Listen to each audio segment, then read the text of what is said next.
लोगों को अधिकार देना चाहिए, लोगों को फ्री में राशन नहीं चाहिए, लोगों को पेंशन चाहिए, लोगों को अच्छा वेतन चाहिए। कि जगह जगह जहाँ जहाँ प्रगतिशील लोग हैं, क्रांतिकारी लोग हैं, सब एकजुट हों, इस देश में फैसिबादी सत्ता जो आज देश में विराजमान है उसको हटाएं।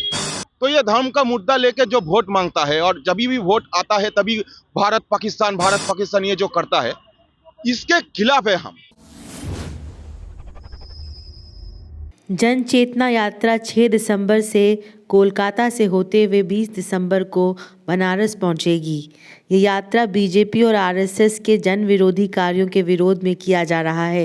इस प्रदर्शन में शामिल लोगों का कहना है कि बीजेपी और आरएसएस समाज को आगे न ले जाकर बल्कि देश को और पीछे ढकेल रही है। बनारस तक हमारा जन चेतना किस मकसद से अभी आए हैं? यहाँ पर हम लोग ये सतमूर्ति के पास आए थे, अपना ये करने, फूल अर्पण करने, यहाँ पर अपना दिखाने की हम लोग एक प्रदर्शन कर रहे हैं जगह जगह जाकर बीजेपी आरएसएस के खिलाफ, जो एक फैसिबादी शक्ति है देश में जो सांप्रदायिक हिंसा फैलाने की कोशिश कर रही है, देश में जो प्रगतिशील मूल्यों पर एक लगातार वो आक्रमण कर रही है और देश को बार बार पीछे ले जाने की कोशिश कर रही है, आगे बढ़ाने की जगह। इसके लिए हम लोग जगह जगह प्रदर्शन कर रहे हैं। कलकत्ता से बनारस तक 20 तारीख तक ये चलेगा यात्रा, हमारा जन चेतना यात्रा। ये यात्रा कब से शुरुआत हुई? 6 दिसंबर से और कब तक चलेगी? 20 तारीख तक, 20 दिसंबर। संदेश क्या रहेगा? संदेश यही रहेगा कि जगह जगह जहाँ जहाँ प्रगतिशील लोग हैं, क्रांतिकारी लोग हैं, सब एकजुट हों, इस देश में फैसिबादी सत्ता जो आज देश में विराजमान है उसको हटाएं। बीजेपी और आरएसएस और कुछ नहीं कर रहे बल्कि सांप्रदायिकता फैला रहे हैं और साथ साथ उनके शासन और बेरोजगारी और जन विरोधी आर्थिक नीतियों को प्रोत्साहन मिल रहा है। ये हमारा जो देश में जो अराजकता चल रहा है, जैसे कि ये किसान का अपना हक ले लिया गया है गवर्नमेंट की तरफ से, जैसे कि एक दो संप्रदाय हम लोग देख रहे हैं कि जैसे अंबानी जैसा, अदानी जैसे लोग के पास बहुत संपत्ति जमा हो रहा है और जो मजदूर किसान जो लोग हैं ना, उसके पास 10,000 का एक महीना भी गुजर नहीं रहा है। ऐसे इतना पैसा, जो इतना जो डिस्क्रिमिनेशन चल रहा है देश में, ये किसके लिए? ये जो विकास का बात मोदी जी ने कर रहा है, ये किसके विकास का बात कर रहा है? ये अदानी का विकास का बात कर रहा है या अंबानी का विकास का बात कर रहा है? ये अब रेलवे का फेयर मतलब दिन प्रतिदिन बढ़ता जा रहा है। प्लेटफॉर्म टिकट का प्राइस अगर आगे कितना था, अभी वो बहुत बढ़ चुका है। तो ये जो सिचुएशन जो खड़ा किया है पूरा देश में, और ये जो धर्म के नाम में वोट मांगने का जो प्रयास चल रहा है, तो ये धर्म का मुद्दा लेके जो वोट मांगता है और जब भी वोट आता है तभी भारत पाकिस्तान ये जो करता है, इसके खिलाफ है हम।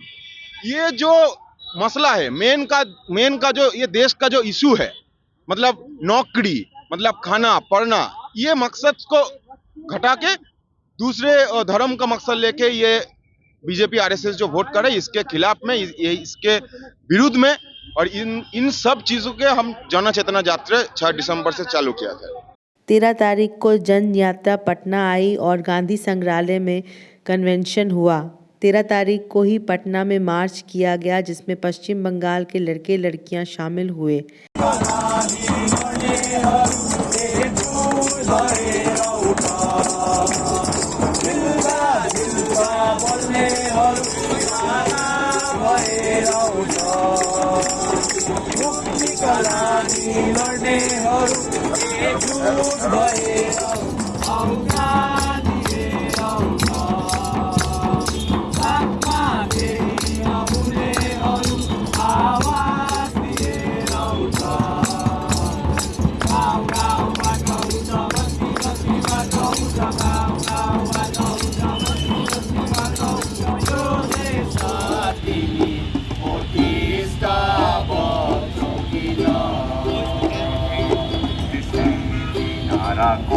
असंख्य मानिसा हाहाकार सुनि निशब्द नीरव ओटिस तिमी ओटिस चौकीना।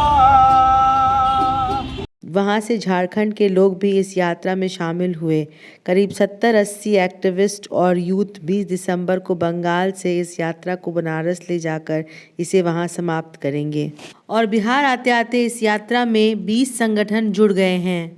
ये जो आप यात्रा कर रहे हैं किस मकसद से यात्रा कर रहे हैं? मकसद एक ही है, हमारे देश में जो अभी मूलभूत मुद्दे हैं, चाहे वो बेरोजगारी का मुद्दा हो, चाहे खाद्य सामग्री की दाम बढ़ रही है, गैस का दाम बढ़ रहा है, बेरोजगारी बढ़ रही है, शिक्षा को प्राइवेटाइज कर दिया जा रहा है, सरकारी स्कूलों को बंद कर दिया जा रहा है बिहार में, झारखंड में, इन्हीं सब मुद्दों को उठाने के लिए जन चेतना यात्रा निकली है। ये यात्रा जो है कलकत्ता से निकली है, बनारस तक पहुंचेगी। बिल्कुल, कलकत्ता से निकली है, बनारस तक पहुंचेगी, झारखंड के धानबाद, बोकारो जैसे शहरों से होते हुए बिहार में आज पटना में है। हम पटना से निकल के हम लोग गया जाएंगे, सासाराम भभुआ रोड के रास्ते हम फिर यूपी तक जाएंगे। लोगों को जोड़ना एक मुख्य मकसद है। लोगों को जोड़ना एक मुख्य मकसद है। हमारे देश में जो राजनीति बन रही है, एक वोट की राजनीति बन रही है कि लोगों को पहले मजबूर करो और उस मजबूरी का फायदा उठा के वोट में उसका वोट लो।